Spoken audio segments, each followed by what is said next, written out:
المصطفى رسول الله صلى الله عليه وسلم وآله وسلم الكرام شهداء صالحين جميع الشيخ صنعنا الشيخ المصنف رحمه الله تعالى.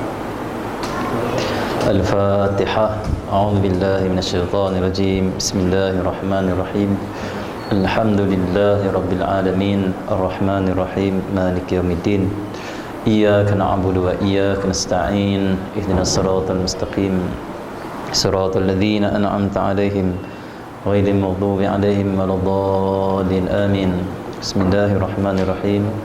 الحمد لله رب العالمين والصلاة والسلام على أبي القاسم الأمين سيدنا محمد وعلى آله وصحبه أجمعين. اللهم صل على سيدنا محمد وعلى آله وأصحابه صلاة لا نهاية لكماله وعدد كماله. اللهم صل وسلم على سيدنا محمد الفاتح لما أغلق والخاتم لما سبق ناصر الحق بالحق والهادي إلى صراطك المستقيم صلى الله عليه وعلى آله وصحبه حق قدره ومقدار العظيم. Dimuliakan Tuan Imam, para pegawai masjid, ahli jawatan kuasa masjid, ahli jawatan kuasa muslimat, semua tuan-tuan dan puan-puan yang dirahmati oleh Allah Subhanahu wa taala. Syukur kita pada Allah Subhanahu wa taala pada malam yang penuh keberkatan ini. Juga kita sekarang duduk di tahun yang terakhir, hari yang terakhir dalam tahun 2016. Dan insya-Allah kalau mengikut Allah Subhanahu Muhammad aturannya, selepas 12 malam ni akan masuk 2017. Bulan Masihi diukur dengan umur Nabi Isa. Adapun bulan Hijrah diukur dengan permulaannya adalah daripada tahun hijrahnya Nabi Muhammad sallallahu alaihi wasallam. Jadi Allah Subhanahu Muhammad yang kita sebut 2017 ni, 2016 ni adalah umur Nabi Isa. Sejak Nabi Isa dilahirkan sehinggalah sekarang dah 2016 tahun. Ni dia panggil apa? Allah Subhanahu waktu ataupun umur, kerana dikirakan umur Nabi Isa AS. Apalah. Jadi Masihi dikirakan dengan permulaan umur Nabi Isa. Adapun tahun hijrah dimulakan dengan tahun hijrahnya Nabi Muhammad daripada Mekah ke Madinah. Okey. Jadi pada malam ni kita duduk di malam yang terakhir Allah Subhanahu Muhammad, dan juga kita akan masuk tahun baru. Disyukur pada Allah, dan kita pun seperti mana kita ketahui tadi kita telah melantik AJK baru dan sebagainya. Jadi Allah Subhanahu masjid ataupun surau, baik ataupun tidak, aktif, meriah masjid ataupun surau, dia bergantung pada AJK. Dia bergantung pada AJK. Jadi Allah Subhanahu Muhammad, jadi kita doakan AJK kita, ada jawatan kuasa kita, pegawai-pegawai kita, tuan imam dan semua yang Allah Subhanahu wa taala beri kelebihan, kemuliaan untuk memimpin rumah Allah, memimpin tempat ibadat. Mudah-mudahan Allah jadikan keberkatan dalam hidup mereka semua yang menjadi ajudan kuasa, dan mudah-mudahan mereka menjadi sebab kita dapat kebaikan yang banyak. Mudah-mudahan dengan sebab adanya AJK yang baru dan sebagainya, ataupun yang lama yang dilantikkan semula dan sebagainya, mudah-mudahan mereka jadi penyebab menggembirakan hati Nabi Muhammad sallallahu alaihi wasallam. Yang menggembirakan hati Nabi Muhammad sallallahu alaihi wasallam adalah umat ini menyebarkan dakwah. Umat ini membuat program-program yang ingatkan orang pada Allah, yang ingatkan orang pada akhirat. Wa man ahsanu qawlan mimman da'a ila Allah. Siapa lagi yang baik perkataannya melainkan orang yang mereka itu ajak orang pada Allah. Wa amila salihan wa qala innani minal muslimin. Bukan sekat mereka mengajak orang kepada dekat dengan Allah, menuju Allah, mereka juga beramal soleh, dan mereka menyatakan mereka itu termasuk orang yang muslimin, besar diri pada Allah Subhanahu wa taala. Jadi orang yang paling baik adalah orang yang mengajak orang kepada ingat Allah, pada program-program yang menyebabkan orang kembali kepada Allah, dan perbanyakkanlah program-program ataupun majlis-majlis yang menyebabkan hati Nabi Muhammad gembira, hati Muhammad gembira, dan penyebab kita dapat syafaat nanti di akhirat insya-Allah. Mudah-mudahan Allah jadikan AJK kita, pegawai-pegawai kita dan tuan imam dan semuanya, Allah angkat darjat mereka ke darjat yang tinggi, dan mudah-mudahan Allah jadikan mereka semua orang yang diberi kebaikan, diberi kemuliaan, dunia dan akhirat, insya-Allah.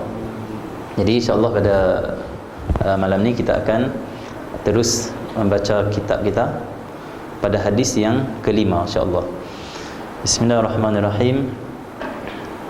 Hadis yang kelima, bakti terhadap ibu bapa.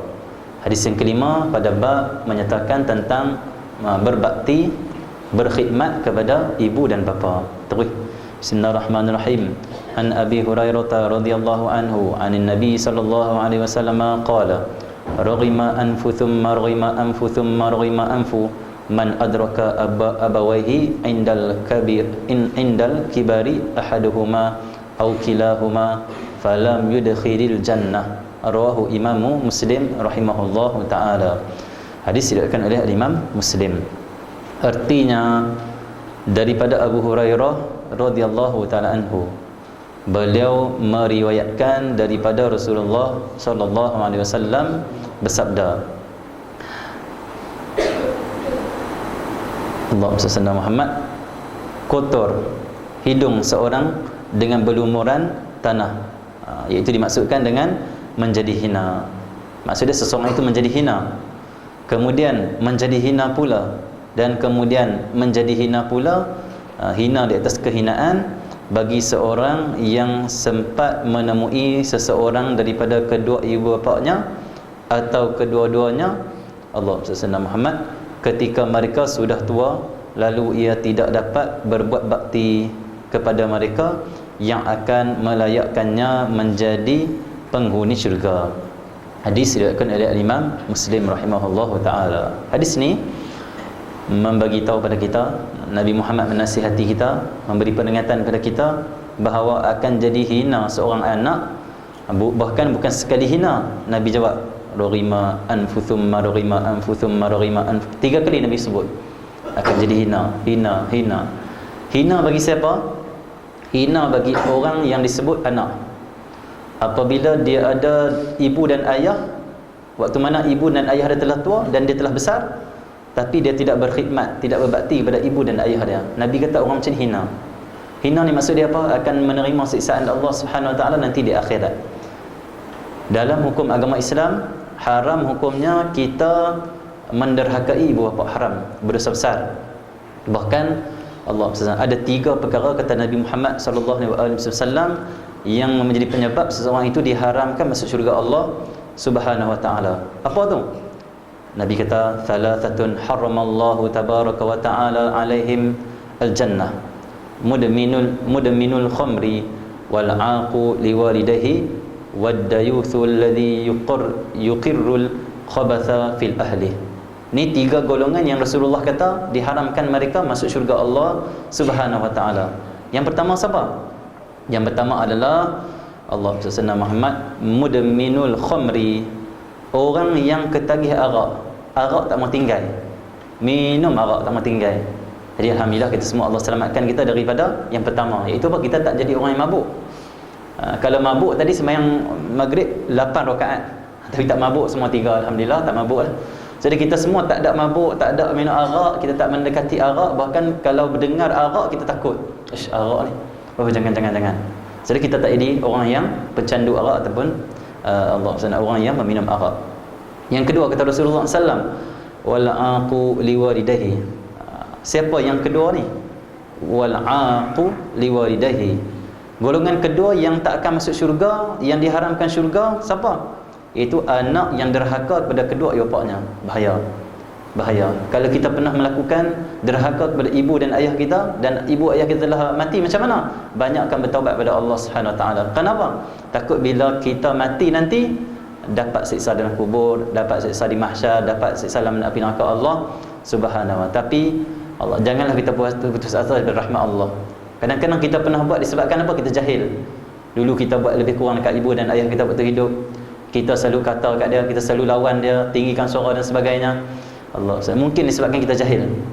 Jadi bila kita dah sampai hadis kita kepada Rasulullah, sampai ayat-ayat Allah Subhanahu Wa Taala, kita kena macam mana? Kena menyesal. Dan juga kita berazam tidak mengulangi lagi. Kenapa? Nabi sebut orang yang diharamkan masuk syurga adalah, yang kedua adalah anak yang derhaka kepada kedua ibu bapanya. Satu ada ulama sebut, kamu soleh macam mana pun, kamu alim macam mana pun, kamu banyak ibadah macam mana pun, jangan sampai air mata ibu kamu menangis disebabkan derhaka kamu. Waktu tu dah tak gunalah ibadah kamu, waktu tu dah tak gunalah kebaikan kamu. Kenapa? Kamu diharamkan masuk syurga Allah Subhanahu wa ta'ala. Kita kalau kita baik hubungan dengan Allah, tak baik dengan hubungan dengan makhluk Allah, terutama ibu dan ayah, tak guna ibadat, tak guna. Allah akan tolak. Kenapa? Allah benci kepada orang yang menderhaka kepada ibu bapa. Ini bahaya. Kita kena ingat ibu bapa kita tu. Disebab apa kita kena Allah SWT berbakti, dan juga kita kena baik kepada ibu bapa kita. Kerana disebut oleh Imam Haddad rahimahullahu ta'ala, kerana mereka kedua ibu bapa kamu adalah orang yang paling banyak jasa pada kamu, terutama ibu kamu. Ada seorang sahabat Nabi Muhammad SAW, Allah SWT, ini keutamaan seorang ibu. Allah SWT, dengan ibu ni kita kena sayang tu, kasihan lebih Allah SWT. Tengok Nabi kata apa. Satu hadis Nabi SAW diriwayatkan oleh Sayyidina Abu Hurairah radhiyallahu ta'ala anhu, qala rajulun ya Rasulullah, man ahaqqun nas bihusni suhbati? Qala ummuka thumma ummuka thumma ummuka thumma abuka thumma adnaka. Diriwayatkan oleh Abu Hurairah radhiyallahu ta'ala anhu, ada seorang lelaki bertanya Rasulullah. Ada seorang lelaki jumpa Rasulullah, tanya Rasulullah sallallahu alaihi wasallam. Tanya apa? Ya Rasulullah, man ahaqqun nasi bihusni suhbah? Allah SWT, siapakah orang yang paling berhak dengan kebaktianku? Kepada siapa yang aku nak utamakan bakti aku, khidmat aku? Kata Nabi Muhammad SAW, ummuka. Ummuka, kata Rasulullah SAW, ibu kamu. Allah SWT. Lalu Nabi kata lagi, thumma ummuka, ibu kamu lagi. Nampak dah dua kali Nabi sebut. Nabi sebut yang ketiga, thumma ummuka, kemudian ibu kamu. Maksud dia apa? 3 kali Nabi sebut Allah SWT tentang ibu. Maksud dia apa? Bila seorang anak dia nak berbakti, nak khidmat pada seorang ibu ataupun ayah, yang paling utama adalah ibu. Nabi sebut 3 kali ibu. Lepas tu Nabi kata apa? Thumma abuka, kemudian barulah ayah kamu. Allah SWT. Nak sebut apa? Ni hebatnya kelebihan seorang ibu. Sebab kata Imam Haddad, kenapa Nabi Muhammad mengutamakan ibu daripada ayah untuk kita khidmat? Nabi ajar umat macam ni sebab apa? Sebab Nabi nak beri kesedaran pada umat, yang banyak berjasa pada kamu wahai umat, kamu lahir hidup dengan elok adalah ibu kamu. Saya baru ni waktu mana isteri saya bersalin tu, saya tak mau masuk dalam tu, labor room tu kan, saya tak masuk. Saya tak masuk ni bukan sebab saya takut darah. Saya tak takut darah, alhamdulillah. Allahumma salli ala Muhammad. Setengah orang, Allahumma salli ala Muhammad, orang accident, orang tu tak pensan pun. Yang tak accident, tapi tengok orang sini dia pensan. Dah kali ambulan bawa orang yang tak accident, bawa dengan orang accident. Kenapa? Tak boleh tengok darah. Allahumma salli ala Muhammad. Isteri dia masak di dapur, terbelah jari, darah sikit je. Ada suami-suami ni kadang-kadang dia badan tu tegak, angkat besi, tapi dia tengok darah lembek. Isteri yang tak pergi hospital, suami yang pergi hospital. Jadi bukan saya takut darah, alhamdulillah kita boleh tengoklah darah, tak lemah dalam tu. Allah SWT. Cumanya saya tak masuk ni sebab saya kesian. Seorang dah cerita saya, dia kalau perempuan ni lahir nak bersalin ni, nak lahirkan anak, waktu tu memang waktu yang sangat dahsyat lah, sakitnya apa semua. Saya tak masuk sebab saya kesian nak tengok tu, kesian depa rasa tu. Tapi dia panggil juga, misi tu panggil juga, masuk, tak apalah, kita masuk lah. Bila kita masuk, sungguh saya ni waktu tengok doktoran tu, duk ni tak apa cerita macam ni, tak apa, tak masalah apa, bagi kesedaran pada kita. Jadi kita saya cerita benda tak elok lah, benda elok lah ni. Nabi Muhammad suruh kita, Allah SWT, ingat tu jasa ibu tu. Jadi waktu mana Allah SWT Muhammad, kita duk tengok tu, kita rasa nak teriak, kita tahan. Teriak ni bukan sebab Allah SWT apa pun tak, tapi kita rasa kesian tu. Susah ni, susah, bukan senang di ibu ni. Sebab tu Syekh Yusuf Al-Hasani baru ni pergi ke majlisnya, dia kata apa? Seorang anak dia akan rasa besarnya jasa ibu selepas dia jadi ibu ataupun dia jadi ayah. Maksud dia waktu kita jadi anak, kita tak rasa sangat besar sangat ibu kita, ayah kita.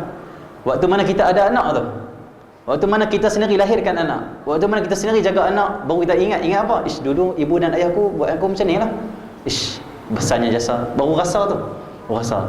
Jadi kita nak teriak sebab apa? Kita tengok betapa besarnya penguangan orang perempuan.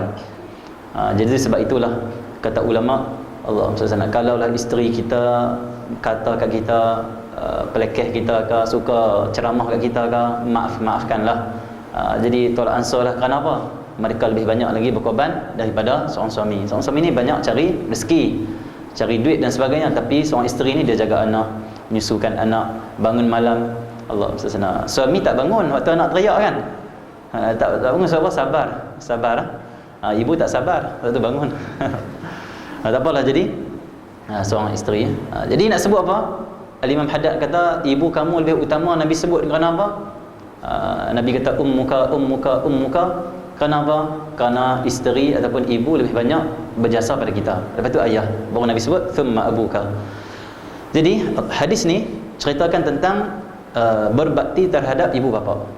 Jadi Allah SWT, Nabi dah sebut hina bagi orang yang dia ada kedua ibu bapa dia, dan kedua ibu bapa dia telah tua, dia tak berbakti, tak khidmat.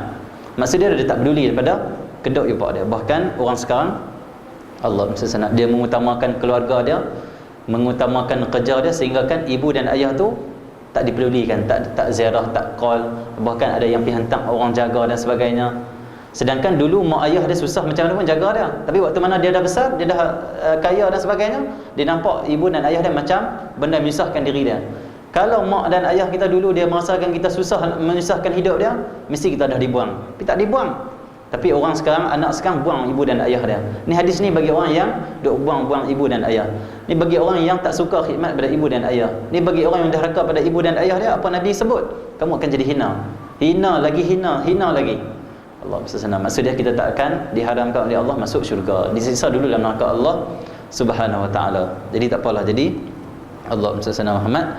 Jadi mai sama-sama kita bila Nabi sebut macam ni, kita bakat-bakat Allah SWT Muhammad, sebelum ibu kita meninggal dunia ni, ataupun kalau ada waktu meninggal dunia pun boleh dari khidmat, doakan dan sebagainya. Jadi Allah SWT, sebelum ibu dan ayah kita ni masih belum meninggal dunia, masih ada khidmat. Kenapa kita nak kemuliaan daripada Allah Subhanahu Wa Taala? Bahkan Allah SWT Muhammad, ramai para awliya Allah Subhanahu Wa Taala mereka sampai ke darjat yang tinggi, darjat kewalian disebabkan ibu dia, disebabkan ayah dia, khidmat kepada ibu dan ayah. Allah SWT. Seorang syekh, seorang ulama bernama Al-Imam Abu Yazid Al-Bustami. Ini ulama yang sangat masyhur, imam yang sangat masyhur. Al-Imam Abu Yazid Al-Bustami, Allah SWT Muhammad, waktu mana dia umur 23 tahun. 23 tahun waktu tu, dia muda lagi. Dia ni orang yang sangat taat pada ibu dia, pada ayah dia. Allah SWT.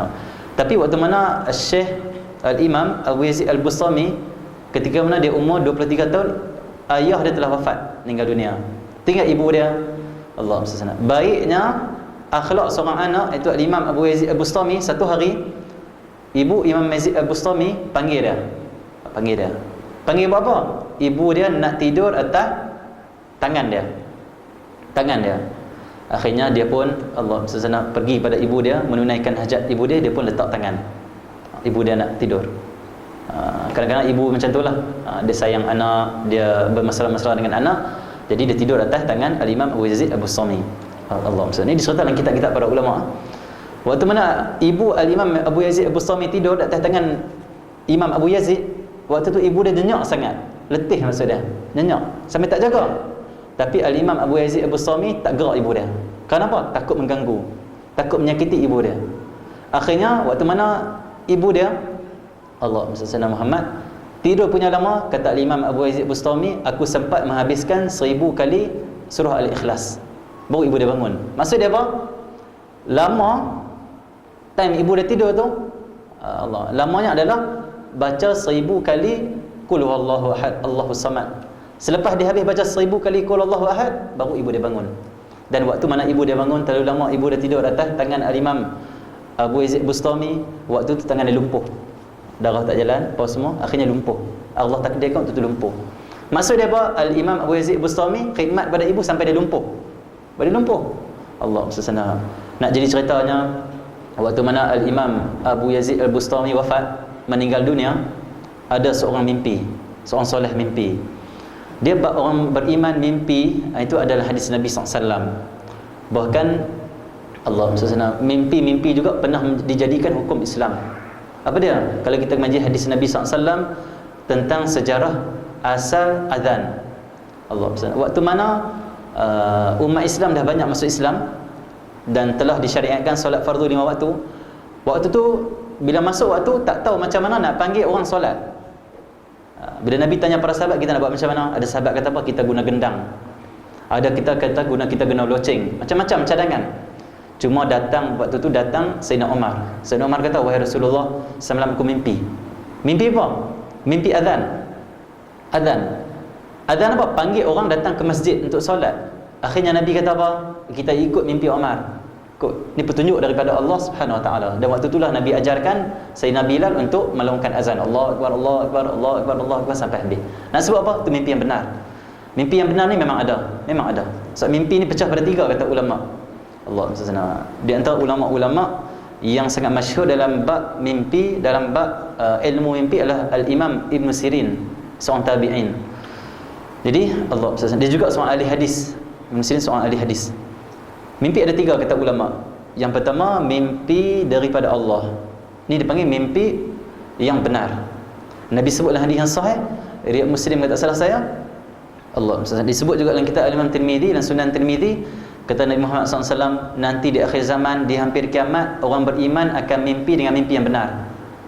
Di akhir zaman ni, banyak orang beriman mereka akan mendapat mimpi-mimpi yang benar, lagi jelas. Yang pertama, mimpi daripada Allah. Yang kedua, Allah mimpi daripada syaitan, gangguan syaitan maksud dia. Kata ulama, di antara ciri-ciri mimpi itu daripada syaitan macam mana? Mimpi yang menakutkan, mimpi orang bunuh kita, mimpi kita lari dikejar ular, mimpi ada lintah gigit kaki kita, macam-macam lah mimpi yang tak elok maksud dia. Mimpi kita duduk tidur, mimpi kita jatuh dari tempat yang tinggi, macam-macam mimpi daripada syaitan menakutkan kita. Nabi kata, kalau kamu mimpi benda yang buruk, Allah SWT Muhammad, bangunlah, bangun, sebut nama Allah SWT, minta lindung kepada Allah, dan kita ubah sikit kita punya kedudukan tidur kita tu, ubah. Kalau orang tua-tua kata ubah bantai waktu tu ni, sini pula gangguan, dia panggil gangguan syaitan ataupun jin. Tak apalah Allah. Cumanya bila kita mimpi buruk, kata Nabi Muhammad SAW, dia sahih juga dengan riwayat Muslim, Rasulullah SAW, kalau kamu mimpi yang baik, ceritalah pada orang yang kamu kasih. Kita kalau mimpi, kita kena cerita ke orang yang kita kasih, guru kita, sahabat terdekat kita, Allah SWT. Tapi kalau kamu mimpi yang buruk, kata Nabi Muhammad SAW, jangan cerita, diam saja, minta lindung kepada Allah Subhanahu Wa Taala. Allah SWT. Dan bila kita mimpi, jangan pula, kata para ulama, kita menceritakan pada semua orang. Kenapa? Mimpi dia ada takwil mimpi, tafsir mimpi tu. Orang kata takwil mimpi. Allah takwil mimpi. Allah SWT. Apa yang ditakwilkan oleh orang, dia akan jadi tu. Akan jadi. Jadi sebab itulah kalau kita nak takwil mimpi kita, jumpa para ulama orang soleh. Apa maksud saya mimpi macam ni? Apa maksud saya mimpi macam ni? Semua ada dalam kitab. Disebut oleh Al-Imam Ibn Sirin. Tapi jangan kita jumpa orang yang tak ada ilmu ataupun orang tak soleh. Takut dia tafsir mimpi kita tafsir yang buruk, dan tu takut berlaku pada kita. Itu kata ulama. Yang ketiga, mimpi daripada Allah. Dipanggil apa? Tabiat seharian kita. Mengigau, bahasa orang Melayu, mengigau. Sini panggil apa? Mengigau tak? Contoh, setiap hari main bola. Pagi main bola padang, petang main bola padang, malam main futsal. Tidur duk mimpi itulah pukul. Tidur duk mimpi main dengan pemain Selangor, main di Stadium Shah Alam. Mimpi macam tu. Nazar pada tu. Dia sebab dia suka main bola. Mimpi duduk dengan Cristiano Ronaldo, mimpi duduk tepi Lionel Messi. Dia masuk tim Barcelona, dia pakai jersey Barcelona. Tu bangun seronok senyum. Kenapa? Oh, semalam mimpi aku jadi pemain Barcelona. Maksud dia apa? Ni daripada tabiat hidup dia. Ni tak ada apa, mimpi macam ni tak ada takwil apa, tak ada apa. Allah SWT, tak apalah. Jadi Allah SWT, ataupun malam tu setiap hari makan, setiap hari Allah SWT duk makan gulai. Tiba-tiba 2 hari, 3 hari dia tak makan gulai. Setiap hari teringat gulai. Tiba-tiba mimpi makan gulai. Itu tidak, dia panggil tabiat. Tak ada apa takwil. Tak ada apa takwil. 3 mimpi pecah pada 3 tu. Apalah. Jadi Sayyidina Umar mimpi jadi hukum azan. Tak apalah. Jadi ni mimpi ni seorang soleh selepas Al-Imam Abu Yazid Al-Bustami wafat. Allah SWT. Mimpi apa? Mimpi tengok Al-Imam Abu Yazid Al-Bustami terbang dalam syurga. Dalam syurga nanti kita boleh terbang nanti. Allah SWT. Di dunia tak boleh terbang, kita tak ada sayap. Di dunia kita tak boleh terbang. Kenapa? Kita bukan diciptakan untuk terbang-terbang, itu burung. Tapi di syurga nanti kita boleh terbang dalam syurga. Allah SWT. Boleh terbang dalam syurga. Kenapa? Dalam syurga ini apa yang kita kehendaki, apa yang terlintas di hati kita, apa yang kita teringin, Allah akan bagi. Terbang dalam syurga. Allah. Tapi itu bukan nikmat yang paling besar dalam syurga. Nikmat yang paling besar nanti kita masuk syurga adalah kita dapat bertemu dengan Nabi Muhammad, boleh melihat Allah Subhanahu Wa Taala dan sebagainya. Apalah, jadi Allah Subhanahu Muhammad. Jadi mereka tengok Al-Imam Abu Yazid Bustami, roh dia terbang dalam syurga. Terbang seronok. Maksudnya kemuliaan yang Allah bagi, darjat yang tinggi. Allah Subhanahu. Akhirnya orang yang mimpi dia ni tanya dia, "Wahai Imam, dengan amal apa kamu boleh sampai ke darjat ni? Tinggi ni darjat kamu, mulia ni. Kamu masuk syurga, roh kamu terbang dalam syurga." Ni dia mimpi. Lepas tu kata Imam Abu Yazid Bustami, aku sampai ke darjat ini, darjat yang tinggi ini Allah, disebabkan aku bakti kepada ibu bapa aku. Bakti kepada ibu bapa, Allah kira yang tu jadi amal soleh.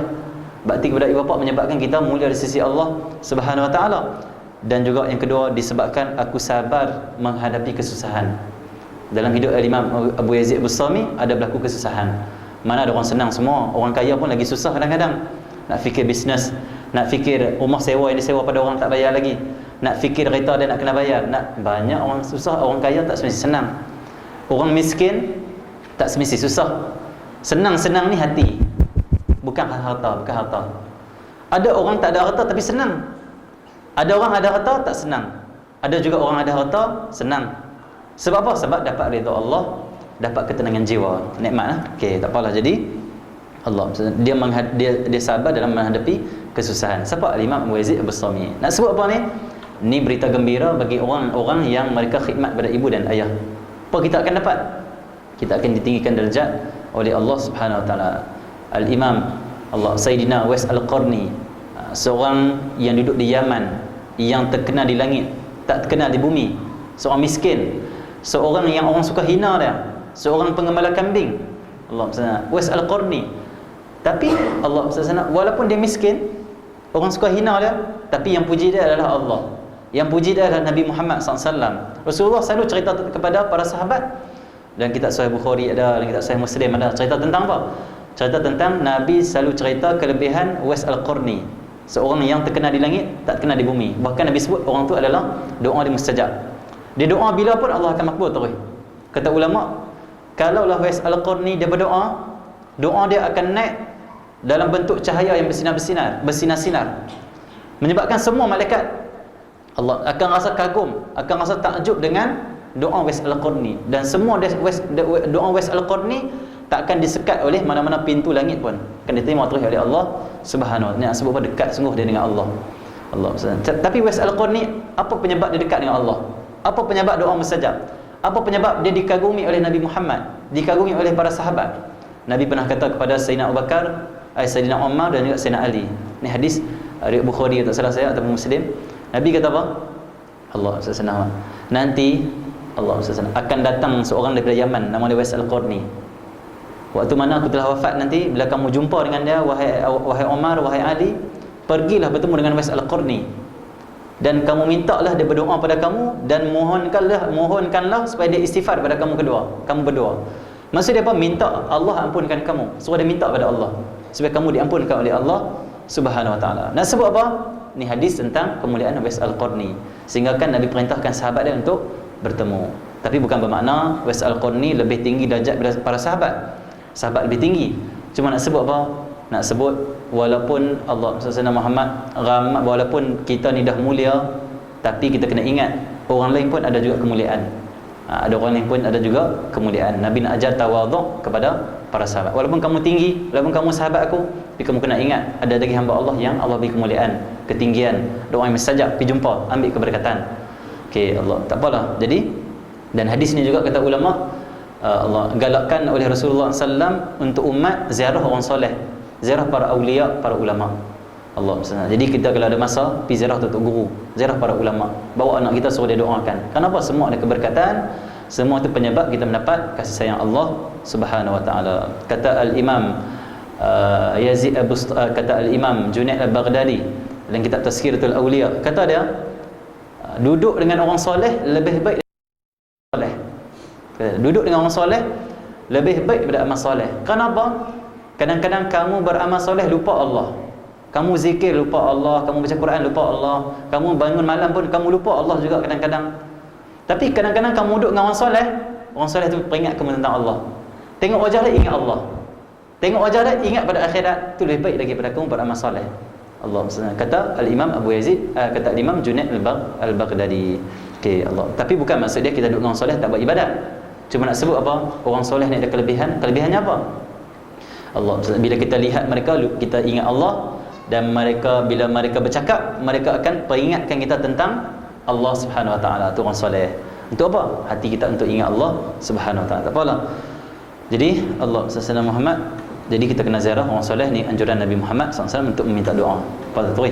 Jadi Allah Sallallahu Muhammad. Wais Al-Qarni dia cerita dia. Penyebab dia tinggi darjat sisi Allah. Wais Al-Qarni, Allah Sallallahu Muhammad. Dia hidup zaman Rasulullah, tapi dia tak jadi sahabat. Kenapa? Dia beriman tapi tak jumpa Rasulullah. Kenapa? Kerana dia sibuk berkhidmat pada ibu dia. Ayah dia dah wafat, dia khidmat pada ibu dia. Kenapa? Ibu dia buta. Yang pertama. Yang kedua, ibu Wais Al-Qarni lumpuh, tak ada jalan. Menyebabkan dia tak pergi jumpa Rasulullah sebab apa? Nak khidmat pada ibu dia. Menyebabkan Nabi sangat kagum pada dia. Nabi sangat sayang pada dia. Nabi selalu cerita tentang Wais Al-Qarni. Nabi tak pernah jumpa Wais Qarni. Wais Qarni tak pernah jumpa Rasulullah. Tapi kenapa Rasulullah kenal Wais Al-Qarni? Kata ulama dengan selawat. Selawat. Kan disebutlah hadis yang lain. Allah Sallallahu Muhammad. Nabi sebut, Allah Sallallahu Muhammad, selawatlah kamu ke atas aku. Kenapa? Fa inna salatakum tablughuni. Kerana selawat kamu semua sampai pada aku. Malaikat akan sampaikan. Malaikat akan sebut nama dan bin orang yang selawat pada Nabi Muhammad sallallahu alaihi wasallam. Maksud dia apa? Nabi kenal umat dengan selawat. Dikenal. Ni Nabi kenal Wais Al-Qarni. Allah, Nabi tahu perihal Wais Al-Qarni. Disebut juga dalam hadis yang lain, setiap malam Jumaat Allah ataupun hari Jumaat, Nabi kata diperlihatkan kepada aku amal umat, kebaikan mereka, keburukan mereka. Kalau aku tengok amal umatku dalam seminggu tu, Allah, daripada Jumaat ni ke Jumaat yang akan datang seminggu tu, Allah, kalau aku tengok ada keburukan, Nabi kata apa? Aku akan meminta ampun pada Allah supaya Allah ampunkan dosa umat aku. Tapi kalau aku tengok tu apa? Kebaikan, fahamillah, aku akan puji Allah, aku syukur pada Allah Subhanahu Wa Taala. Jadi nak sebut apa? Walaupun kita tak jumpa Rasulullah, tapi ingat Rasulullah tahu tentang hal kita. Sebab itu kata Syekh Nuruddin Malbu Banjari Al-Makki, guru kami, baru ni saya masuk daurah. Syekh Nuruddin waktu tu dia menangis dalam kuliah dia. Dia menangis. Kenapa? Dia kata apa? Yang paling kita risau ni, kita tak dapat pandangan Rasulullah. Yang kita risau, yang kita takut apa dia? Nabi nanti di akhirat tak senyum pada kita. Disebabkan apa? Kita selalu meninggalkan ajaran dia. Kita selalu tak mengamalkan sunnah. Kita tak mengutamakan Allah Sallallahu Muhammad, agama Allah Subhanahu Wa Taala. Menyebabkan apa? Takut Nabi tak mau lihat kita ataupun Nabi tak gembira dengan kita. Syekh teriak waktu tu, Syekh teriak. Kenapa? Dia kata dia sendiri takut, dia buat salah banyak dalam agama, dia buat salah banyak dalam hidup dia, dosanya, takut Nabi tak senyum, takut Nabi tak gembira dengan dia, dia takut. Nangis dia. Nak sebut apa? Allah, walaupun kita tak pernah jumpa Rasulullah, tapi kita kena ingat amal kita tu semua Nabi tengok. Kita buat apa minggu ni? Nabi tengok. Sebab tu setiap hari kita Syekh Nuruddin, guru kami sebut, setiap hari letak di depan kepala ni. Letak apa? Yang pertama, kita kena renungkan, aku buat hari ni Allah redha tak? Aku pergi kerja hari ni Allah redha tak? Aku hari ni aku jumpa orang Allah redha tak? Nak kerja yang Allah redha macam mana? Kerja yang amanah, kerja yang tak tipu orang lain, kerja yang Allah mengikut ketua kita dan sebagainya lah. Jadi maksud dia apa? Kerja kita, dakwah kita, ibadah kita, kita fikir apa? Allah redha tak? Allah redha tak? Dan kita nak sangat redha Allah, kita utamakan. Yang kedua, kita kena fikir macam ni. Fikir apa? Hari ni apa yang kau buat ni, Allah Sallallahu Muhammad, Nabi suka tak? Nabi suka tak? Nabi senyum tak kalau Nabi tengok? Nabi gembira dengan amal aku hari ni?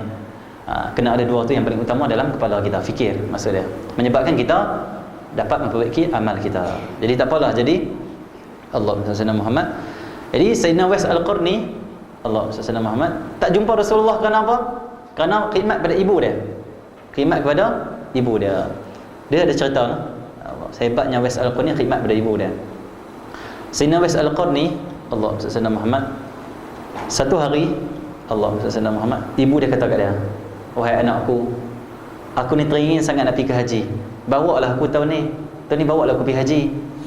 Wais Al-Qarni fikir apa? Aku miskin, ibuku pun miskin, aku tak ada unta, aku tak ada kambing, aku tak ada kambing, aku tak ada keldai, aku tak ada kuda. Macam mana aku nak kenderaan tak ada? Macam mana nak bawa ibu aku? Akhirnya dia fikir. Wais Al-Qarni dia buat apa? Nak khidmat pada ibu ni. Sebab apa? Sebab Allah SWT, para kekasih Allah, para awliya Allah, Allah SWT, mereka sangat baik hubungan dengan ibu dan ayah mereka. Allah SWT. Bahkan itu penyebab mereka mencapai martabat wali Allah. Akhirnya dia buat macam mana? Dia pergi beli seekor kambing, seekor lembu, anak lembu. Dia beli anak lembu, dia bawa anak lembu tu ke atas bukit. Dia buat kandang. Ini cerita ni masyhur, dia buat kandang. Bila dia buat kandang, setiap pagi dia akan naik ke bukit, dia akan ambil anak lembu tu yang kecil tu, letak belakang dia. Dia buat apa? Dia turun bukit, dia naik bukit, letak balik. Tu balik rumah. Esok buat pula. Sehingga kan orang kata apa? Orang kata West Corny gila, West Corny gila, West Corny gila. Kenapa? Kerja gila ni apa dia? Tiap-tiap hari dia pergi tanggung lembu. Kan tak gila ke? Kalau kita setiap hari tengok AJK surau kan, atau jemaah surau, setiap hari duk tanggung ni. Pelik tu. Oh ni West Corny ni orang kata gila. Orang fitnah ni gila ni. Apa? Bela lembu atas, anak lembu atas bukit. Lepas tu setiap pagi pergi ambil lembu tu buat turun, tanggung atas belakang. Lepas tu buat naik. Turun, buat naik. Allah SWT. Setiap pagi. Allah, sehingga kan lembu tu makin besar. Makin besar, tetap dia tanggung. Maksud dia apa? Setiap hari West Al-Qarni makin kuat. Sehinggalah satu hari dia buat macam tu. Bila cukup satu hari, Allah SWT Muhammad, apa dia buat? Allah SWT. Sebab apa dia buat macam tu? Sebab apa dia tanggung lembu setiap hari? Dia buat latihan. Untuk apa? Untuk dia nak bawa ibu dia yang lumpuh berjalan pada Yaman ke Mekah. Pada Yaman tu ke Mekah berapa bulan perjalanan tu? Dia tak ada unta, tak ada keldai, tak ada kenderaan kuda. Apa dia buat? Dia latih diri dia untuk kuatkan otot dia. Untuk apa? Bawa ibu dia, tanggung ibu dia. Untuk apa? Persediaan untuk daripada Yaman ke Mekah berjalan kaki, dan juga nanti tawaf dia nak bawa ibu dia. Kalau zaman sekarang kita boleh upah orang tu tolak ibu kita tu, nak tawaf tu kan, dia pun ada tempat apa semua kat atas apa semua kan. Zaman dulu nak cari mana tu? Tak ada. Tapi West Corny ni fikir nak bagi boleh juga. Kenapa? Nak khidmat pada ibu dia. Fikir jasa ibu yang melahirkan anak tu. Fikir ibu dia lah yang suapkan dia makan waktu kecil, bagi susu. Kita bayang tengok, kalau ibu kita tak susu kita waktu kecil, mati dah ni, tak hidup dah ni. Allah SWT. Tapi disebabkan kasih ibu pada anak, hidup kita. Penyebab kita hidup, asbab. Allah SWT. Bahkan ibu ni kasihnya pada anak, nyamuk pun tak boleh kena kan. Kita kalau kita ada anak, tengok nyamuk sini, kita buat apa? Kita tak tengok saja, kita akan halau. Bahkan orang sekarang beli pula tu, tutup pula anak dia, tudung tu, tudung tutup. Allah SWT dan sebagainya lah. Jadi Allah SWT Muhammad, jadi dia teringat jasa ibu dia yang sangat besar, dia buat macam tu. Akhirnya cukup satu hari dia bawa ibu dia ke Yaman, dan dia tawaf di Kaabah.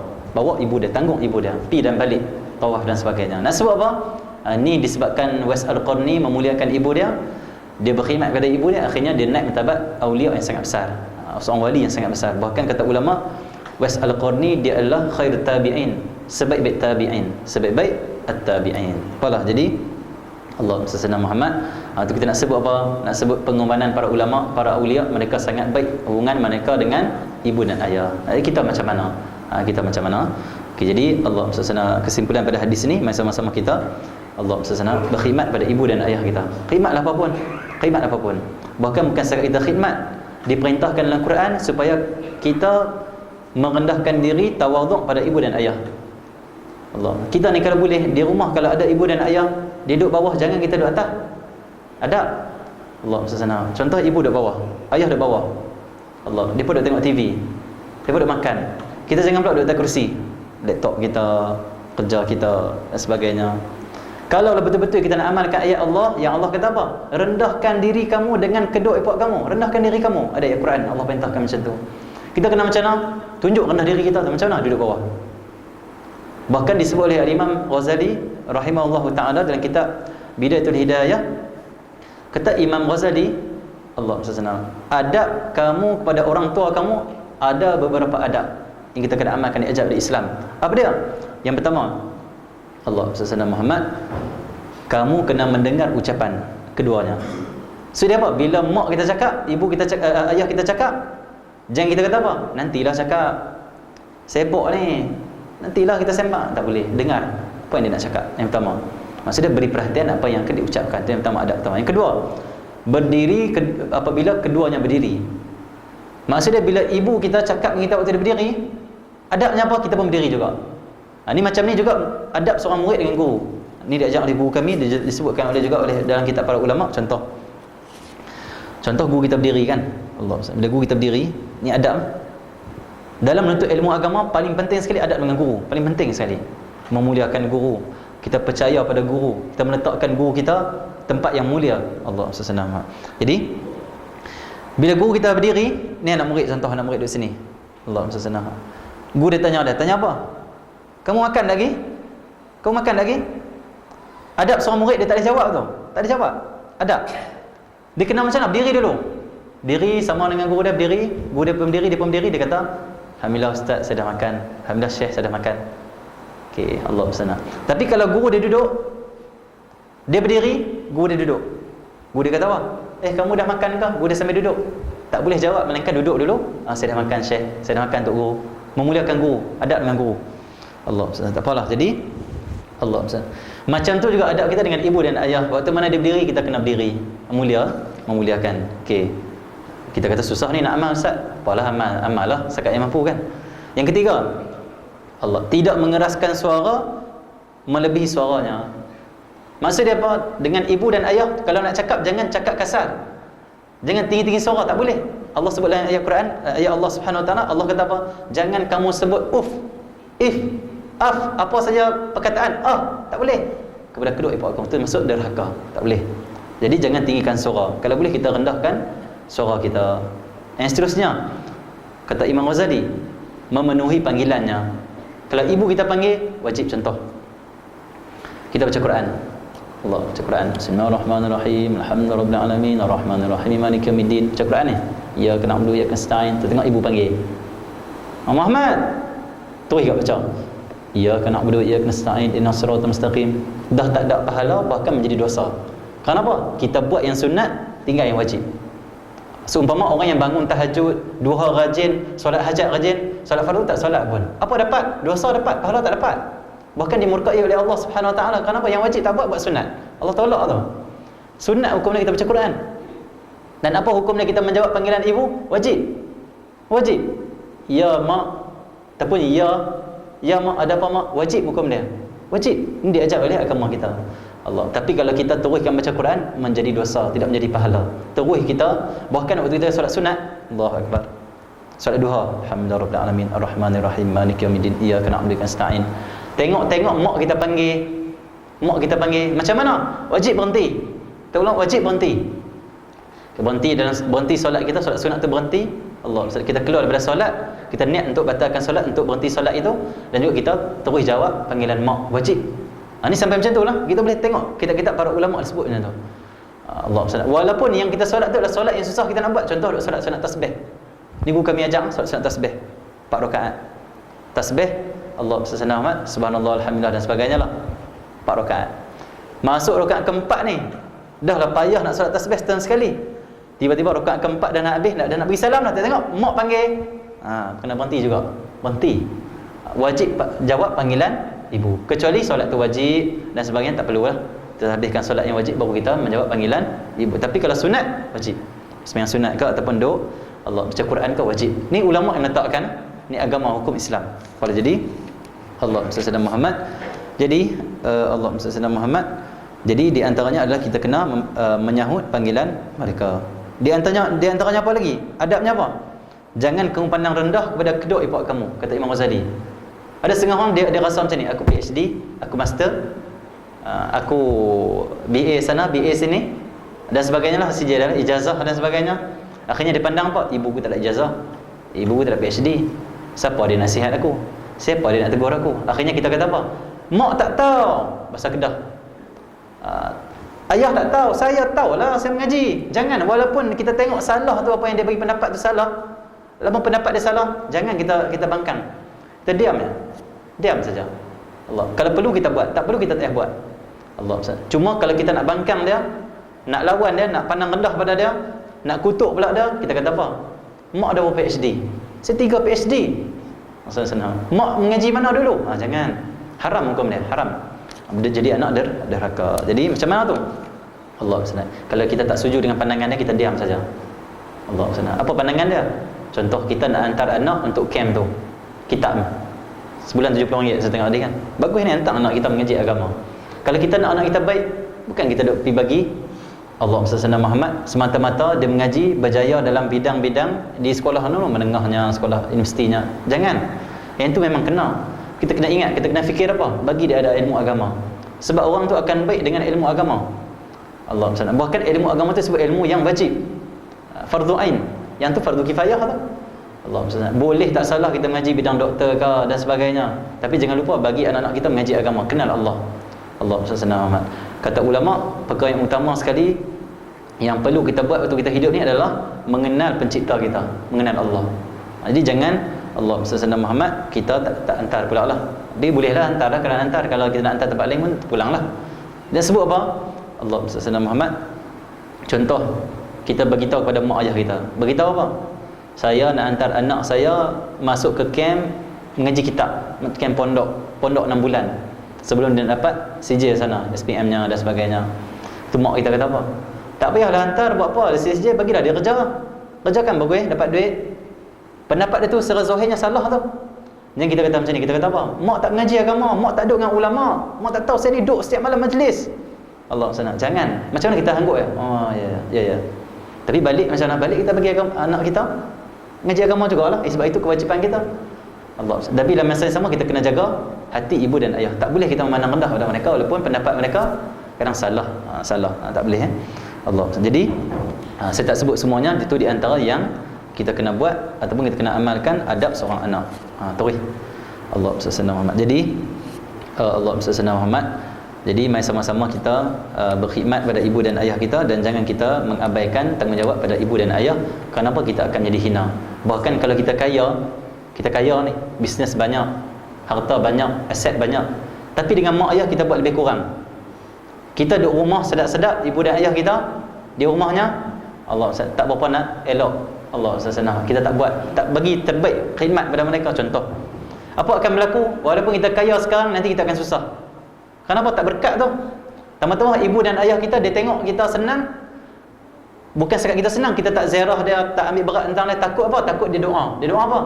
Ya Allah, anak aku ni sombong sangat dengan kaya dia, tarik balik ya Allah. Dia sebut macam tu saja. Macam tu ibu ni disebut oleh para ulama, ibu ni kena jaga mulut. Kenapa? Doa yang paling mustajab adalah doa ibu. Selepas itu barulah doa para awliya. Kata ulama, doa seorang ibu lebih mustajab daripada doa 100 orang awliya. 100 orang wali Allah, doa seorang ibu lebih mustajab. Ni nak sebab apa? Utamanya seorang ibu. Jadi kita kalau ada hajat, utang banyak, penyakit tak sembuh, di antaranya apa? Pergi ambil air, pergi jumpa ibu kita, buat apa? Ibu doa Ustaz. Doa apa? Saya ni utang banyak, tak boleh nak selesai. Masalah banyak sangat bisnes. Syarikat saya ni selalu masalah. Doa Ustaz ibu, minta kaya, minta jadi kebaikan kerja saya, insya-Allah dapat. Siapa? Doa seorang ibu lebih baik daripada doa, lebih mustajab daripada doa 100 para awliya Allah Subhanahu wa taala. Jadi Allah SWT Muhammad. Jadi ibu ni kata ulama jaga mulut. Kenapa? Tak perlu pun dia angkat alhamdulillah rabbil alamin wassalatu wassalamu ala asyrafil anbiya mursalin sayyidina Muhammadin. Tak perlu pun kata ulama. Mulut seorang ibu tu doa dah mustajab. Sebab tu ibu Allah SWT, jangan kata ke anak macam ni, kamu ni awak bodoh sangatlah. Allah SWT, bodoh anak tu. Jangan. Ulama salafun soleh sangat jaga mulut, tak cakap keburukan pada anak dia. Bahkan mereka kalau nak panggil anak, panggil dengan nama-nama yang baik. So mendoakan anak. Kenapa? Tak nak panggil yang tak elok. Kenapa? Doa ataupun mulut seorang ibu jadi doa. Kita kata apa? Kamu ni degil lah. Mesti dia akan degil lagi. Dia waktu mana dia degil, kita kata macam ni, baik sungguhlah kamu ni, insya-Allah baik. Doa. Jangan dia degil, kita tahu degil sangatlah kamu ni. Kenapa degil sangat? Degilnya tak boleh Allah SWT, tak boleh. Doa jadi doa. Okey, Allah SWT Muhammad. Jadi Allah SWT Muhammad, jadi jaga doa seorang ibu. Doa seorang ibu. Okey, Allah SWT. Jadi Allah sebut dalam ayat yang lain, Allah kata apa? Wa qadha rabbuka alla ta'budu illa iyyah wa bil walidaini ihsana. Allah sebut dalam surah Al-Isra, Allah kata apa? Dan Allah Ta'ala telah memberikan keputusan supaya kamu jangan menyembah kecuali hanya padanya. Itu dalam muka surat 12 boleh tengok ayat tu. Kita tak baca semua ni lah, sebab ni keterangan, tuan boleh balik baca. Allah SWT. Sebab kan kita nak cepat sikit kan, nak hadis kan. Kalau kita baca satu tu ni mungkin lambat. Apa? Allah kata apa? Allah telah perintahkan pada kita Allah. Untuk apa? Menyembah Allah. Jangan sembah selain Allah. Lepas tu Allah kata apa? Wa bil walidaini ihsana. Dan terhadap kedua ipar kamu hendaklah kamu berbuat ihsan, berbuat baik pada kedua ipar kamu. Lain-lain Allah perintahkan kita berdoa kepada kedua ipar. Kata ulama, siapa yang tak doa kepada kedua ipar dia dalam solat 5 waktu, itu termasuk anak derhaka. Dosa besar tu. Dosa. Sebab apa? Berdoa pada ibu dan ayah itu perintah Allah dalam Quran. Perintah Allah. Allah SWT. Jadi derhaka bagi anak yang tak doa pada ibu dan ayah. Ya Allah bagilah aku kaya, ya Allah bagilah aku ni tinggi, ya Allah bagi aku mulia, tapi dia lupa doa Allah ampunkan dosa kedua ipar dia. Apa akan jadi? Allah SWT, dia termasuk anak derhaka. Jangan. Okey, jadi Allah telah gabungkan, kata ulama. Gabungkan apa? Ibadah pada Allah. Wa qadha rabbuka alla ta'budu illa iyyah wa bil walidaini ihsana. Allah gabungkan ibadah pada Allah dan juga buat baik pada kedua ibu bapa. Kata ulama, maksudnya apa? Sebaik-baik Allah Sayyidina Muhammad, hubungan dengan Allah adalah beribadah pada Allah. Kata ulama, sebaik-baik hubungan dengan makhluk Allah adalah buat baik kepada kedua ibu bapa. Kalau kita baik dengan semua orang, dengan kedua ibu bapa kita tak baik, tu tak kira baik. Tak baik. Sebab kata Nabi Muhammad SAW, khairukum li ahli wa ana khairukum li ahli. Sebaik-baik kamu adalah orang yang baik kepada ahlinya, ahli keluarganya, terutama ayah dan ibu kita. Kata Rasulullah SAW lagi, wa ana khairukum li ahli, dan aku orang paling baik pada terhadap keluarga aku. Maksud dia apa? Allah sana. Nak baik dengan Allah macam mana? Ibadat pada Allah. Jangan syirik ke Allah. Yang kedua, kalau kamu nak buat baik pada makhluk Allah, Allah sebaik-baiknya adalah berkhidmat ataupun buat baik pada kedua yang paling utama sekali. Lepas tu barulah orang lain untuk kita utamakan dalam khidmat dan juga buat baik. Jadi Allah SWT Muhammad ni mulianya kedua kita, dan mainlah sama-sama kita jangan lupa doakan dan jangan lupa kita untuk berkhidmat dengan sebaiknya kepada kedua ipar kita. Hadis ke-6. Sikit kita baca sikit. Allah sampai ke-9 insya-Allah. Bismillahirrahmanirrahim. Sabar bila susah, syukur bila senang. Bismillahirrahmanirrahim. An Abi Yahya Suhaib bin Sinan radhiyallahu anhu qala Rasulullah sallallahu alaihi wasallam, ajaban li amril mu'mini inna amrahu kullahu lahu khair wa laysa dhalika li ahadin illa lil mu'min in asabathu as-sarra'u syakara fakana khairan lah wa in asabathu dharra'u sabara fakana khairan lah. Rawahu Muslim. Artinya daripada Abu Yahya Suhaib bin Sinan radhiyallahu anhu berkata, Rasulullah sallallahu alaihi wasallam bersabda, sungguh baik nasib orang yang beriman. Allah SWT Muhammad. Kerana apa? Dalam semua keadaan mereka mendapat kebaikan, dan tidak ada habuan baik seperti ini kecuali bagi mereka yang beriman. Apabila mendapat kesenangan, mereka akan bersyukur, maka syukur itu baik baginya. Dan apabila ditimpa musibah, maka ia bersabar, maka sabar itu baik baginya. Allah SWT. Kata Nabi Muhammad SAW, Allah SWT Muhammad, sungguh baik nasib orang yang beriman. Ajaban. Allah SWT. Maksudnya ni adalah Nabi merasa takjub, Allah SWT Muhammad, dengan orang beriman. Siapa orang beriman? Orang beriman adalah orang yang dia duduk macam mana pun keadaannya, dia dapat kebaikan. Ni hebat orang beriman. Kalau kita sebenar-benar beriman pada Allah, kita susah pun ada kebaikan, kita senang pada kebaikan. Tengok kata Rasulullah. Nabi kata apa? Kerana dalam semua keadaan mereka mendapat kebaikan. Kalau kita orang beriman, macam mana pun kita akan dapat kebaikan daripada Allah. Dan tidak ada habuan baik seperti ini kecuali bagi orang beriman. Mereka yang beriman, apabila mendapat kesenangan, mereka akan bersyukur. Orang beriman, kata Rasulullah, apa kebaikan mereka dapat? Apabila mereka senang, mereka akan bersyukur. Itu maksudnya orang beriman yang mendapat pahala di sisi Allah. Kenapa syukur ni adalah pahala yang sangat besar? Syukur mendekatkan diri kita pada Allah. Kata Imam Ghazali rahimahullah ta'ala, ada dua kelebihan syukur dengan nikmat Allah. Yang pertama, bila kita syukur dengan nikmat Allah, nikmat itu tak akan hilang daripada kita. Nikmat itu tak akan hilang daripada kita. Allah. Yang kedua, kalau kamu syukur dengan nikmat yang Allah beri pada kamu, yang kedua, Allah akan tambah lagi nikmat. Allah SWT Muhammad. Bila kita syukur, nikmat tak hilang.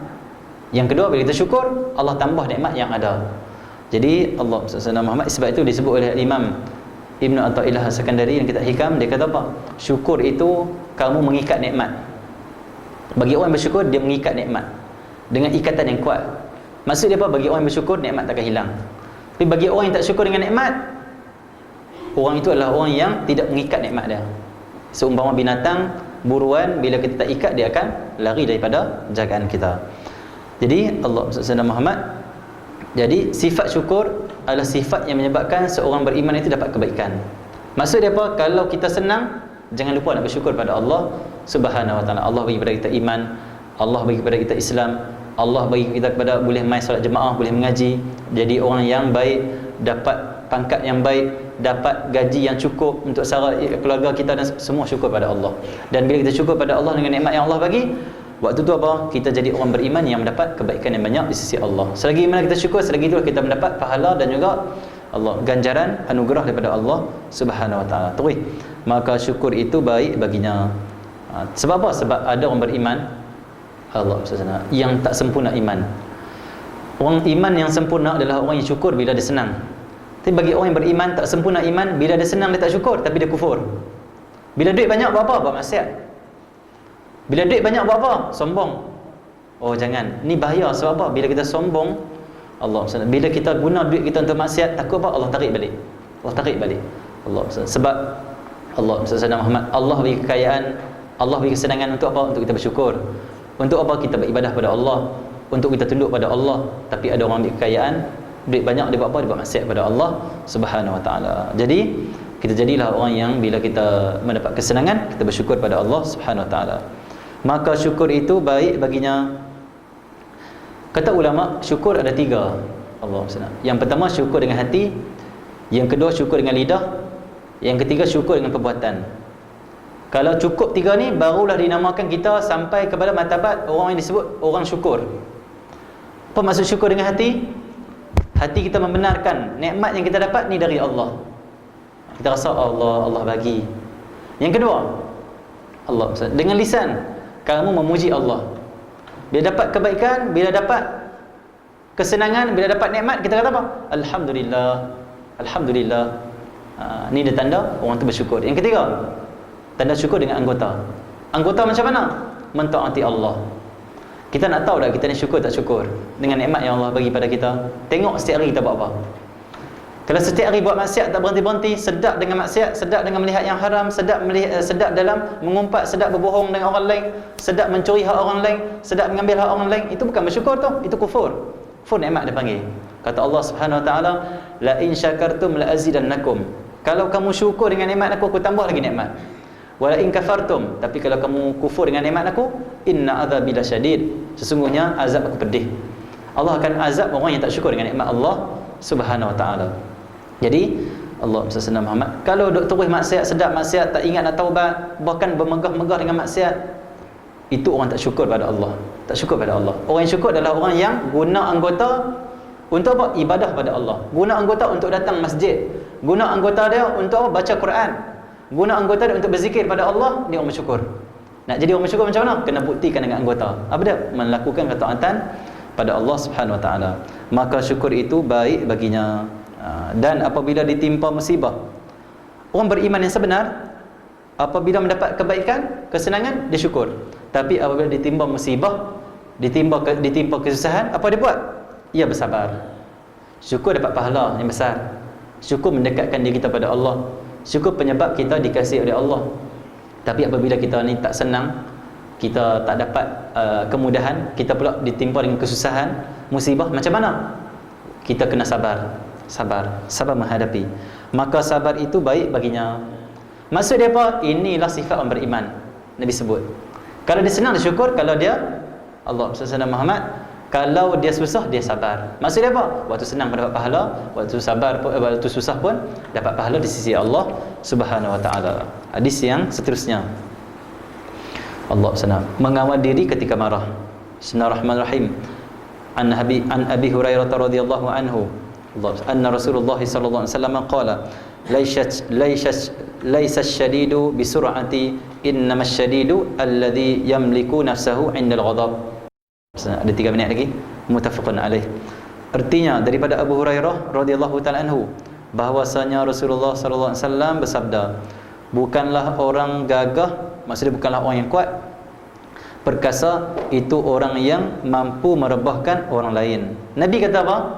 Orang kuat, Allah SWT, orang yang gagah tu, gagah perkasa, bukan orang yang boleh menewaskan musuh dia, bukan orang yang boleh merebahkan, Allah SWT, menjatuhkan lawan dia. Siapa yang kuat? Dalam agama Allah Subhanahu Wa Taala, kekuatan bukan ukuran zahir. Kan? Zahir ni bukan ukuran kekuatan. Orang beriman, kekuatan orang beriman adalah hati dia, kerohanian dia. Tu Nabi sebut, kuat seseorang bukan disebabkan dia boleh merebahkan musuh dia. Kalau bertumbuk dengan orang mesti menang. Kalau Allah gusti dengan orang, dia paling, Allah SWT Muhammad kuat sekali. Bukan itu yang paling kuat kata Nabi Muhammad. Itu bukan orang kuat lagi. Siapa orang kuat?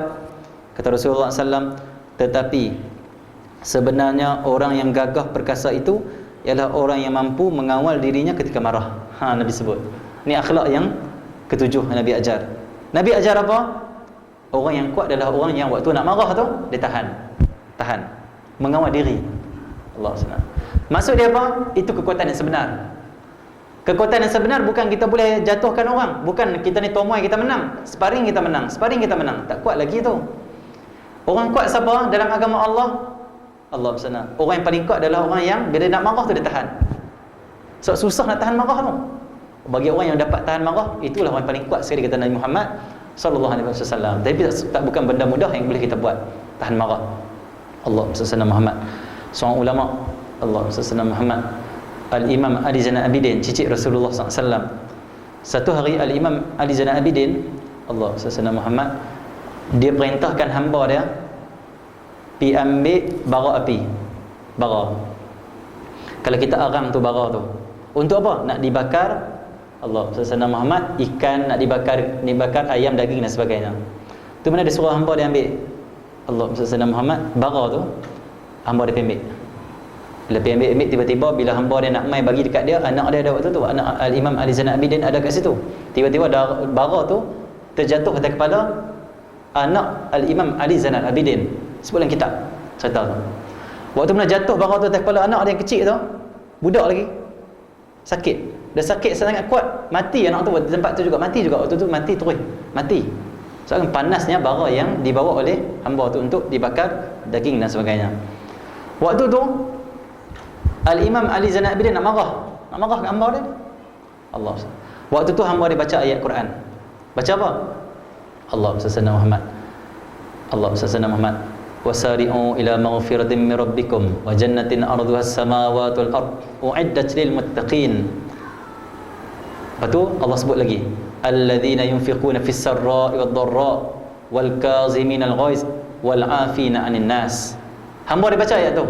Maksud dia apa? Hamba dia orang berilmu. Dia waktu dia nak marah tu, nak marah sangat-sangat tu, tengok hamba dia, walaupun hamba tapi dia soleh, walaupun hamba tapi dia orang berilmu, dia peringat Tuhan dia tu. Peringat apa? Peringat tentang ayat Allah. Sebab kata Allah Subhanahu Wa Taala, innamal mu'minu Allah na idza dzukirallah wajilat qulubuhum. Sesungguhnya orang beriman itu apabila disebut nama Allah, wajilat qulubuhum, hati dia bergetar, ingat Allah.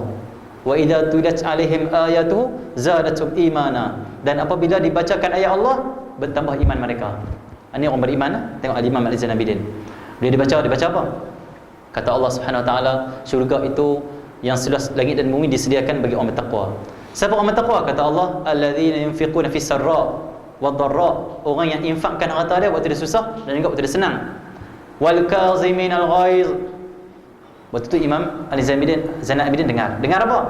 Hamba dia baca ayat, orang yang bertakwa yang Allah bagi syurga adalah mereka, sifat mereka infak waktu senang dan susah. Yang kedua, apabila mereka nak marah, wal kaziminal ghaiz, mereka orang yang menahan marah.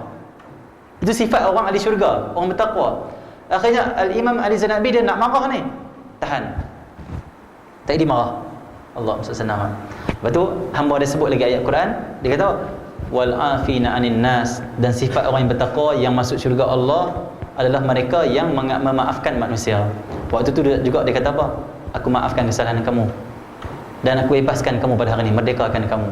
Nak suruh apa? Tahan marah. Al-Imam Ali Zainal Abidin. Kalau kita bara tu naik atas kepala hamba tu, no? Allah SWT. Bara tu kita tak boleh atas kepala dia tu. Tapi disebabkan sabar, dia nampak ini musibah ataupun ujian daripada Allah. Mungkin Allah nak beri kebaikan. Kerana kata Rasulullah SAW, siapa yang mati anak dia, siapa yang mati seorang anak dia waktu mana anak dia kecil, menjadi penyebab ibu dan ayah masuk syurga. Kerana bila anak kita mati waktu kecil, nanti bila ke akhirat nanti, anak tu akan tunggu di pintu syurga. Tunggu apa? Cari ibu dan ayah. Kalau ibu ayah dia tak masuk syurga, ditanya Allah, wahai Allah, mana ibu dan ayah aku? Disebut dalam macam tu. Allah SWT. Akhirnya Allah Subhanahu Wa Taala akan memasukkan ke syurga ibu dan ayah disebabkan syafaat anak. Anak kecil boleh bagi syafaat, boleh tolong kita. Dia minta kepada Allah, ya Allah, saya tak akan masuk syurga melainkan ibu dan ayah saya masuk sekali. Satu Nabi kata, siapa yang mati anak dia waktu kecil seorang, masuk syurga dia. Orang tu akan masuk syurga. Disebabkan apa? Anak tu akan merayu pada Allah supaya ibu dan ayah dia masuk syurga bersama dia. Lepas tu ada seorang sahabat tanya Allah SAW, wahai Rasulullah, macam mana kalau mati dua orang? Nabi kita sama juga, akan dapat juga. Jadi Allah SAW, kadang-kadang di sebalik musibah ada nikmat. Jadi Al-Imam Ali Zainal Abidin dia tahan marah. Kenapa? Ni walaupun ni musibah, tapi ada kebaikan nanti di akhirat. Ni daripada Allah, ni takdir daripada Allah Subhanahu Wa Taala, tapi dia tak nak marah. Tak nak marah. Kenapa? Ini dah dipanggil orang beriman. Yang sebenarnya benar-benar beriman adalah orang beriman. Siapa orang beriman? Orang yang apabila nak marah, dia tahan. Kata Al-Imam Sayyidina Ali karamallahu wajhah, dia kata apa? Allah Sayyidina Muhammad, amal yang paling memberatkan nanti timbangan di akhirat adalah al-afu indal ghadab. Waktu mana kamu nak marah, kamu maafkan orang. Tu amal paling berat sekali nanti di akhirat. Jadi Allah melalui hadis ni, mari sama-sama kita mengamalkan. Apa dia? Kita tahan marah. Kata ulama, kata Nabi Muhammad SAW dalam hadis, kata Rasulullah, apabila kamu nak marah, Allah SAW, duduk. Bila kita nak marah sangat-sangat ni, dekat anak kita, dekat mak ayah kita, dekat isteri kita, Nabi kata apa? Nak hilangkan marah, kamu duduk, tenangkan diri. Kalau nak marah juga, baring. Allah SWT Muhammad, baring. InsyaAllah dia akan meredakan marah. Tapi kalau lah nak marah juga, Nabi kata apa? Ambil wuduk. Kenapa? Marah ni dia daripada hasutan syaitan. Syaitan tu yang menghasut kita untuk marah, untuk lepaskan marah kita. Allah. Kalau tak lepaskan marah, dia rasa tak puas. Tapi Nabi suruh apa? Nabi suruh tahan marah. Ada seorang sahabat jumpa Rasulullah, wahai Rasulullah, ausini, wasiatkan aku. Aku nak satu nasihat pada engkau, wasiatkan pada aku. Nabi kata apa? La taghdab, jangan ada marah. Dia kata, wahai Rasulullah, bagilah nasihat yang lain. Nabi kata lagi, la taghdab. Ada lagi tak wahai Rasulullah, nasihat lain? La taghdab, jangan marah. Nabi kata, jangan marah. Maksud dia apa? Nabi ajar umat jangan cepat marah, tahan marah. Tahan marah adalah sifat yang sangat mulia. Bahkan itulah tanda orang mukmin yang kuat. Orang mukmin yang kuat adalah orang yang menahan marah apabila nak marah. Jadi Allah SWT Muhammad, jadi sama-samalah kita amalkan akhlak ini. Bahkan bagi orang-orang yang mereka tidak marah orang lain, Allah tak akan marah dia. Seorang sahabat Rasulullah jumpa Rasulullah, wahai Rasulullah, wahai Rasulullah SAW, macam mana saya nak bagi Allah tak marah saya? Nabi jawab apa? Kamu jangan marah orang lain. Kalau kamu tak marah orang, Allah tak marah kamu. Tapi kita setiap hari kita banyak marah. Kita marah anak, marah isteri marah suami. Suami pergi beli cabai lambat sikit, dia ceramah 2 jam. Saya kata cabai kenapa? Allah sana ceramah, jangan ceramah. Tazkirah cukup. Ceramah ni panjang. Tazkirah tak apa, 5 minit. Ceramah, saya angkat tangan, Pak. Kita kena bagilah beli cabai cepat. Ni ceramah ni dia panggil, ni macam ceramah politik lah ni. Jadi pidato dah. Jangan marah. Bila suami Allah sana lambat beli cabai, beli kicap ke apa dan sebagainya yang kita minta, dia balik lambat macam mana? Tanya macam ni, abang kenapa lambat? Lah hati ni tak guna. Tahan dah. Tahan. Sebab Nabi kata orang beriman yang kuat tahan marah. Nak jadi orang beriman yang kuat, tahan. Sambil gigi tu, abang di mana? Nak lambat ni. Janganlah macam ni. Jangan marah. Tahan. Dan kita jadi suami, faham-fahamlah kalau isteri kita marah. Allah, jangan pula kita menjawab banyak-banyak. Sebab orang perempuan ni, kalau kita jawab kat dia sekali, dia jawab nanti 20 kali. Kau perempuan sini, alhamdulillah. Setengah-setengah, sebahagian saja. Jadi kalau dia tanya, kita jawab sekali ya. Kata tadi ada urusan dan sebagainya. Dan sebab apa? Kita kalau seorang isteri ataupun seorang suami, seorang anak, tahan marah. Kenapa? Allah akan kasih kita tahan marah. Kalau kita marah, itu tanda Allah kasih. Kalau kita tahan marah, itu tanda Allah tak marah kita. Allah redha pada kita. Jadi bila suami pula, Allah, bila isteri dia masak tak sedap ke, ada masalah-masalah dia bangun lambat ke, Allah Sayyidina Muhammad, jangan marah. Macam mana? Nasihat dia elok. Kata guru kami Syekh Saidi Rahimuddin kata, orang di Bantan, di Indonesia, Allah Sayyidina, orang sangat lembut-lembut, cakap lembut-lembut. Allah Sayyidina, payah nak tengok dia marah. Walaupun lembut, contoh dia marah anak dia, kata guru kami Saidi Rahimuddin. Orang di Indonesia dia lembut-lembut. Orang Indonesia ni cakap lembut-lembut, lembut-lembut. Dia bila anak dia buat masalah-masalah, kalau kita orang Melayu di Malaysia ni khususnya, kita macam mana? Kita marah. Kamu ni degil lah, tak dengar cakap lah, ibu dah cakap lah. Kita marah, lepas marah. Orang Indonesia ni, belah Bantan ni, Allah SWT, dia tak marah macam tu. Dia buat apa? Dia pegang telinga anak dia. Kamu pergi mana? Cakap slow, tapi telinga anak nak putus lah. Walaupun dia tak marah, dia tahan marah, tapi tangan dia tu, kalau dia cubit tu dah nak keluar isi dah. Kenapa kamu balik lambat sekolah? Sekolah baliklah buat sikit. Tak marah ni seorang ni, tapi telinga anak dah nak putus dah. Allah SWT. Jadi kita kalau boleh jadi seorang isteri yang tak cepat marah pada suami kita. Suami jangan cepat marah pada isteri. Anak jangan cepat marah pada ni. Amalkan yang ni. Kenapa? Sangat besar ni. Hadis Nabi Muhammad, akhlak Nabi Muhammad SAW. Allah SWT. Bahkan Allah SWT, satu hari ada kisah. Orang yang tahan marah bukan setakat dia dapat kelebihan di sisi Allah, bahkan malaikat akan turun doa pada dia. Satu hari Nabi duduk dengan Sayyidina Abu Bakar, ni sirah, dan Nabi duduk dengan Sayyidina Abu Bakar As-Siddiq. Waktu tu masuk seorang yang benci pada Abu Bakar, Sayyidina Abu Bakar. Dia kutuk Sayyidina Abu Bakar, kutuk. Dia kutuk benda yang Abu Bakar tak buat pun. Sayyidina Abu Bakar tak buat pun bukan dia sebut tu. Tapi Sayyidina Abu Bakar tahan marah. Kenapa Nabi suruh tahan marah? Nabi duk ajar tahan marah. Nabi didik para sahabat tahan. Allah Sayyidina Muhammad. Tu orang topi. Bila Sayyidina Abu Bakar tak jawab, tak balas balik, dia kutuk, akhirnya orang tepi. Lepas tu Nabi Muhammad pun senyum kat Sayyidina Abu Bakar. Nabi senyum, senyum manis muka Nabi Muhammad, senyum. Datang pula sekali lagi orang tu. Datang apa? Kutuk lagi Sayyidina Abu Bakar. Tahan lagi Sayyidina Abu Bakar, tahan lagi. Waktu tu Nabi Muhammad lagi senyum, senyum lagi Nabi Muhammad SAW. Orang tu pun pi. Pi ni sebab apa? Bila kutuk, Sayyidina Abu Bakar As-Siddiq buat tak tahu, dia jadi putus asa. Orang ni aku cakap macam-macam tapi tak menjawab ni. Tak apalah, aku balik. Bila balik dia rasa tak puas hati, dia datang kali ketiga rumah Sayyidina Abu Bakar As-Siddiq. Ni waktu mana Nabi ziarah rumah Sayyidina Abu Bakar As-Siddiq. Pergi kali ketiga, dia kutuk lagi kuat. Sayyidina Abu Bakar ni, kamu macam ni, aku benci kamu ni sekian-sekian. Akhirnya Sayyidina Abu Bakar As-Siddiq bangun. Dia kata, saya tak macam tu. Marah masa dia. Lepas, saya tak macam tu. Dia tak maki balik. Dia sangat mulia Sayyidina Abu Bakar As-Siddiq, cuma dia nak pertahankan diri dia. Saya tak macam tu. Waktu tu Allah, Sayyidina Abu Bakar As-Siddiq tengok muka Nabi Muhammad dah merah, dah lain, tak senyum. Akhirnya waktu tu juga Rasulullah bangun, Nabi balik terus. Balik. Akhirnya bila Sayyidina Abu Bakar As-Siddiq selesai dengan orang ni, dia pun terus berlari pergi ke rumah Rasulullah SAW. Dia jumpa Rasulullah SAW. Assalamualaikum ya Rasulullah SAW. Nak tanya Rasulullah, kenapa Rasulullah tadi senyum kat saya, tiba-tiba Nabi tak senyum, Nabi terus balik. Apa salah saya wahai Rasulullah? Nabi kata apa? Wahai Abu Bakar, waktu mana tadi datang seorang caci kamu, maki kamu, kamu tahan sabar, menyebabkan malaikat sangat kagum dengan amal kamu, kagum dengan akhlak kamu, menyebabkan malaikat turun dari langit berdoa pada kamu. Malaikat turun, Nabi tengok malaikat, tengok. Nabi senyum, kenapa? Uish, Sayyidina Abu Bakar As-Siddiq sahabatnya mendapat kelebihan di sisi Allah, kenapa tahan marah? Nabi senyumlah sebab apa? Sahabat dia dapat kebaikan, muridnya dapat kebaikan. Nabi senyum, seronok. Allah SWT. Dan Nabi kata waktu kali kedua dia datang pula, dia maki kamu, kamu sabar lagi, kata Nabi Muhammad, kamu tak jawab, tahan marah.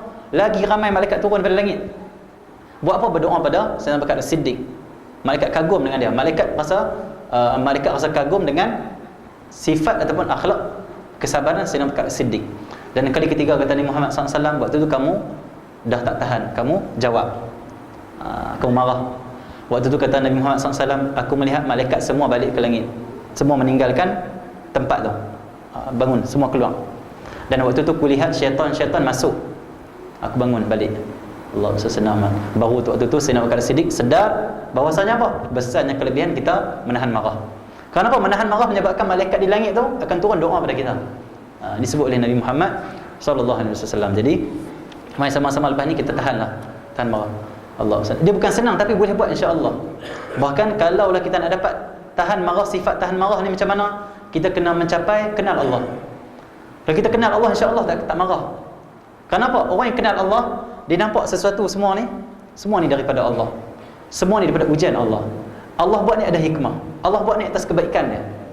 Contoh bila orang kata pada kita, kita nampak, ya Allah, Engkau uji aku macam ni, mungkin Engkau nak jadikan aku sabar, mungkin Engkau nak beri kebaikan pada aku, mungkin aku banyak dosa Engkau nak ampunkan. Akhirnya tak marah. Sebab dia kenal Allah, dia bersabar dengan takdir Allah Subhanahu. Tapi kalau tak capai marifatullah, tak capai, payah nak sabar, susah nak sabar. Kerana apa? Kita nampak orang, nampak keburukan orang, tak nampak sebalik orang, tapi nampak orang. Nampak sebalik itu, nampak apa? Takkan berlaku melainkan kehendak Allah. Dan apa yang Allah kehendak, apa yang Allah takdirkan, itulah yang terbaik. Itulah yang terbaik. Apa yang berlaku, itulah yang terbaik. Dan apa yang berlaku ni Allah nak kebaikan, nak jadikan kebaikan kepada hamba dia. Bila kita berlaku macam tu, sabarlah. Bila orang puji kita, syukur pada Allah Subhanahu Wa Taala, jadi kebaikan kepada kita. Jadi sama-sama kita mengamalkan beberapa hadis yang kita sebut dalam malam ni, untuk kita sama-sama berakhlak dengan akhlak yang mulia, dan juga akhlak Nabi kita Muhammad sallallahu alaihi wasallam. Insya-Allah kita akan sambung nanti minggu kedua. Minta maaf kalau kurang dari segi syarahan dan sebagainya. Allah saya tak sempat nak semak kitab. Allah SWT, tak apalah, saya bawa sikit. Datang sini pun kalut-kalut. Ada kitab yang tak bawa, tak tengok kitab pun tak sempat. Dan tengok-tengok tadi sebentar, sekejap. Jadi tak apalah, nanti ke depan insya-Allah kita akan tambahkan lagi hadis-hadis, ayat Quran dan sebagainya, kalam-kalam ulama, untuk kita menambahkan lagi ilmu kita. Minta maaf atas kekurangan. InsyaAllah kita akan sambung nanti. Dan juga pada malam ni, InsyaAllah di Masjid Putra Perdana ada Qiyamul Lail, pukul 4 pagi lebih kurang. InsyaAllah lah saya disebut diminta oleh JK untuk jadi imam lah, pimpin Qiyamul Lail tu. Jadi kalau tuan-tuan tak ada kerja apa, pakat kita pergi Qiyamul Lail pukul 4 pagi sampai 5.30 pagi, 5.40 pagi lebih kurang macam tu. Dan sama-sama kita berzikir, munajat kepada Allah Subhanahu. Kita akan solat hajat dan sebagainya lah.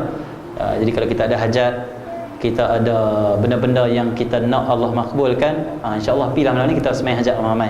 Pukul 4 pagi insya-Allah. Kalau tak ada masalah pun insya-Allah kita pakat pergi. Itu yang pertama. Yang keduanya, Allah Subhanahu Muhammad, kami ada tahfiz di Baitul Quran wal Hadis ni di Puchong dan juga di Senawang. Dia budak-budak untuk tahun baru ni nak beli buku dan sebagainya, kitab dan sebagainya lah. Dia boleh lah tuan-tuan kalau nak buat semangat, nak tolong orang yang menuntut ilmu di jalan Allah Subhanahu Wa Taala. Kata para ulama, Allah Subhanahu, orang yang tolong orang menuntut ilmu, dia berinfakkan harta dia, itu dikira menginfak di jalan Allah, dikira itu pahala fisabilillah. Sebab fisabilillah, berjuang jalan Allah. Allah Subhanahu, fisabilillah itu bukan setakat kita pergi berperang tu. Fisabilillah termasuk kita infakkan harta walaupun tak pergi perang. Jadi orang yang menuntut ilmu, semua orang yang berperang di jalan Allah Subhanahu Wa Taala, pahala dia dapat. Jadi kita bolehlah tolong untuk kita sama-sama infakkan. Jadi kita tuan-tuan tengok di luar tu, kita pakat-pakat boleh infakkan untuk amalan ataupun untuk kebekalan kita nanti di akhirat. Sallallahu alaihi wasallam Muhammadin wa ala alihi wa sahbihi al-Fatihah. Alhamdulillah, bismillahirrahmanirrahim. Alhamdulillah, siratal ladzina an'amta alaihim. Allahumma hadina bihudak wa ja'alna fi ridhak wa la tuwallina min siwak wa la taj'alna liman khalafa amraka wa asab. Hasbunallahu wa ni'mal wakeel, la haula wa la quwwata illa billahil azim. Rabbana atina fid dunya hasanah wa fil akhirati hasanah wa qina adzabannar. Sallallahu alaihi wasallam Muhammadin wa ala alihi wa sahbihi alhamdulillah.